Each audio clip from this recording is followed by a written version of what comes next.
So, tignan nyo ha. Lighter lang yung gagamitin natin. Kasi nangyari, nadali tayo ng bagyong udit, walang mga kuryente. Kaya yung mga generator ay kailangan natin ngayon. So, ang nangyari, yung winding ay may tama. Nagkaroon ng corrosion. So, yan. Gamitin natin si Magic Stick Glue para sa kanyang magiging coat. Coat niya para tumagal yung hinang.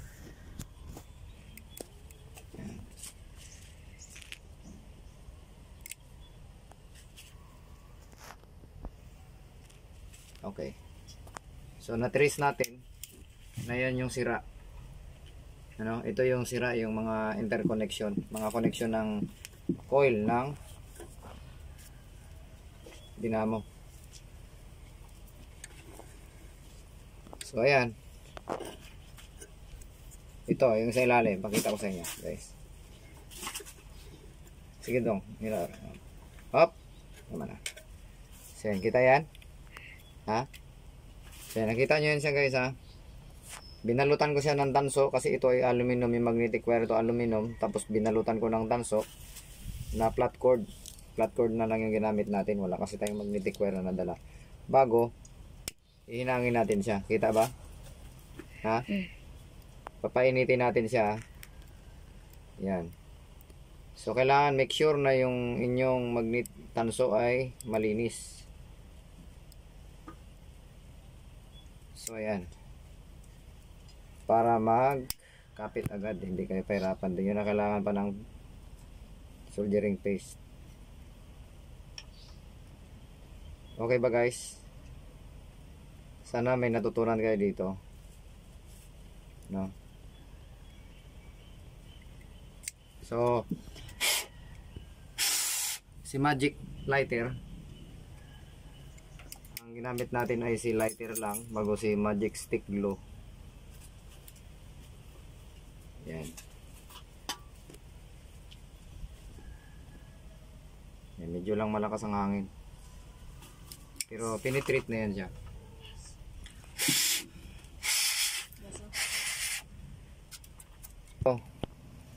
So yan. Oh, yan. Okay, initin natin ulit yung tanso na binalutan na pinambalot natin sa magnetic wire. So yan. Pinoy lang malakas. Alam nyo kung bakit humihinang kahit lighter lang. Tayo mga Pinoy ano eh, mapamaraan tayo. Kahit posporo guys, gumagamit ako posporo pag walang lighter.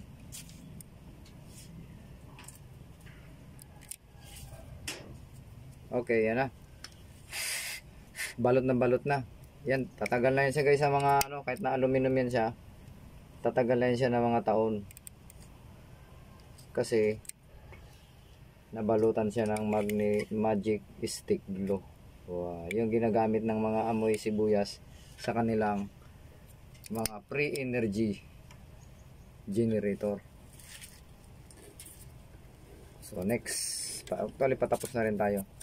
Ikot Rong. Okay. Okay. Up. Okay. Testingan natin ito kasi ito hindi na ano to eh. Tingnan natin kung kapitan siya. Kasi ito wire ito ng kuan. So, hindi siya basa-basa kapitan kasi ano. So hindi siya kapitan. Dahil hindi siya kapitan, ang gagawin natin, pakita mo. Yan, flat cord. Kung makita yung short ko dyan na butas. So yan, flat cord. Binalatan natin. Itong tanso na to ay malinis. So malinis siya. So hindi natin kailangan ng flux. Yan. Babalutan natin siya ng tanso. Actually, ano yan eh, coated yung wire na ito, coated ito siya. Kaya kulay puti. Pero tanso rin yan siya. Kaya lang hirap siya pakapitan yan.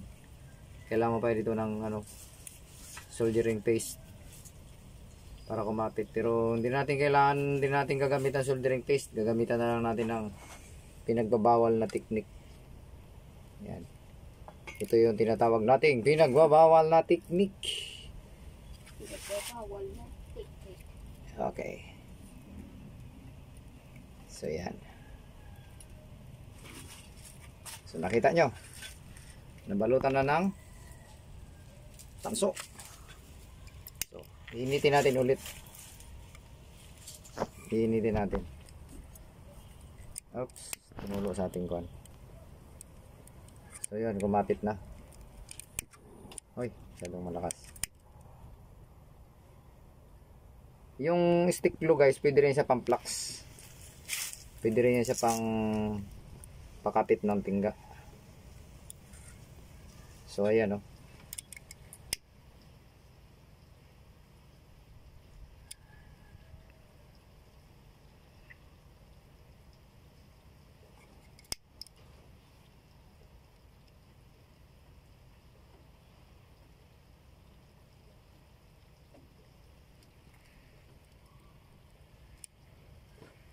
Okay.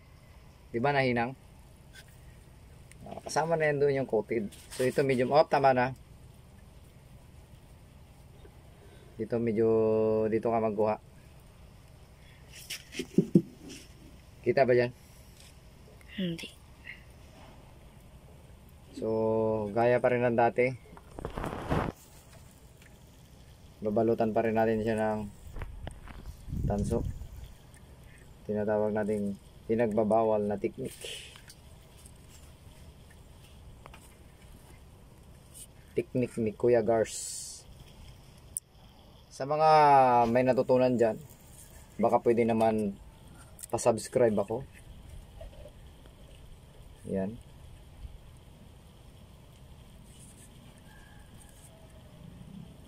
So ingat lang dito, ingat. Kasi baka maputol. Pag naputol kasi yan, doon yan sa ilalim yung beginning ng winding na to. So mahirap. Huwag mong ililikutin tarong.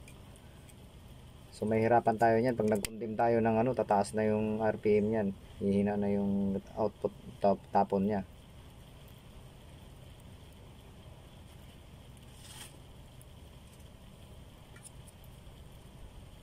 So kaya ingat, baka maputol. Kasi aluminum lang yan siya guys, hindi tanso. Hindi natin yan mahinang ng ano.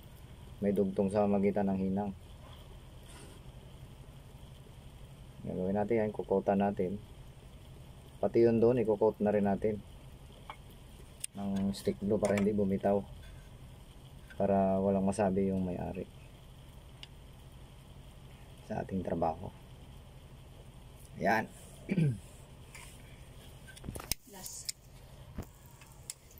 So test ulit natin yung ano,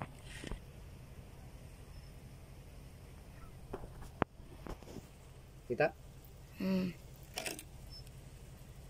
Test natin yung winding dito.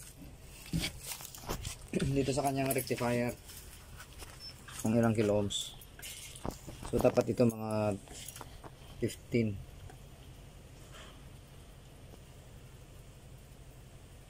Three na lang oh. Masyadong mababa kasi malaki yung ano, yung wire. 9.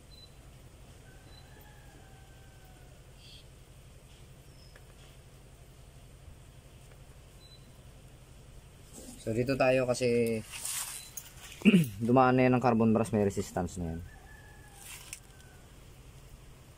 So yan 17 ohms. So goods na yan guys. Sa mga 3KBA 20 ohms yan.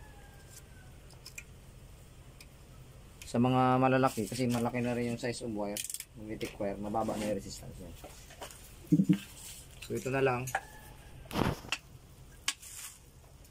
Check natin yung connection. Yan. Ay, pinatay ko pala.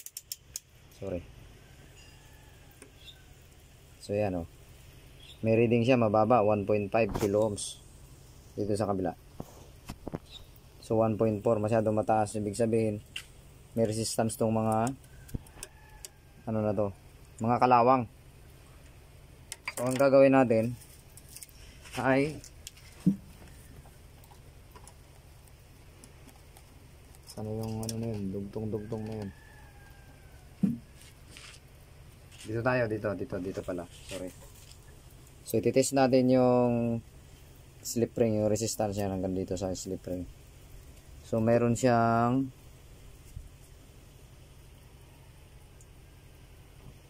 mataas ito sa kabila.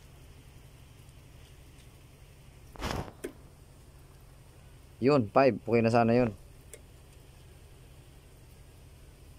21. 30. Pero okay na rin yan siya.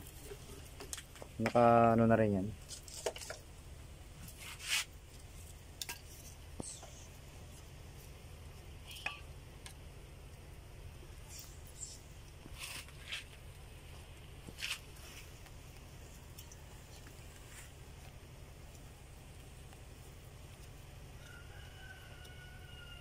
Balatan na lang natin yan. Yan, balatan. Tapos to balatan na rin natin. Para kung maglukuman, hindi siya basta magluko. Jumper na lang natin to. Maliit lang. Pangalalay lang ito guys. Actually itong technique na to ngayon gusto ginawa eh. Pangalalay lang ito na na in case na mataas ang resistance, naka-jumper siya dito. Hindi niya na rin kayo tunawin niya kasi lang yan, mga 49 volts 2 ampere. So capacity naman ng isang hibla niyan ay 5.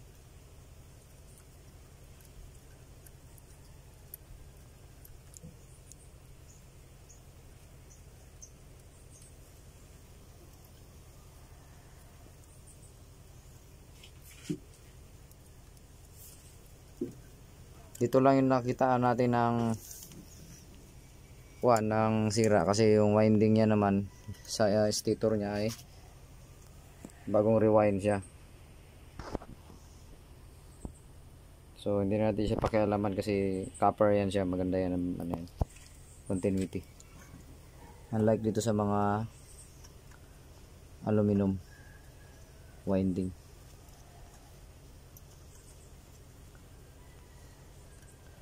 Halos lahat ng mga generator dito sa kamay ko na dumaan na sa kamay ko lahat ng mga genset dito na mga ganito, mga synchronous. Dami-dami yan dito guys. Halos lahat ng bahay dito ay mayroong generator. So iti-test natin yan, paanda rin natin.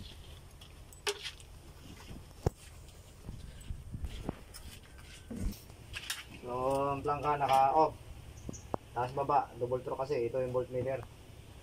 So bigyan natin ng accelerator, governor, bigyan natin ng diesel. Ito yung compression release. So may tubig na ito, alam ko.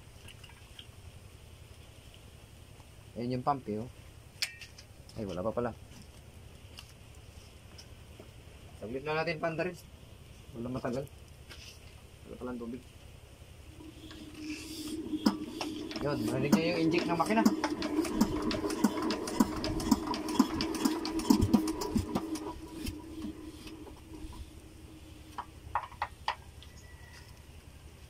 Malambot na ito panda rin eh.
this is ano mo para maklaro. Ganyan. This is synchronous alternator 15 kilowatt, 15,000 watts. Huli ka. Testing natin ulit. Ikaw ba, operator? Ito yung ano? Operator. Look-alike ni Manny Pacquiao. Focus mo maayos. Ano mo, Manny Pacquiao. Manny Pacquiao. May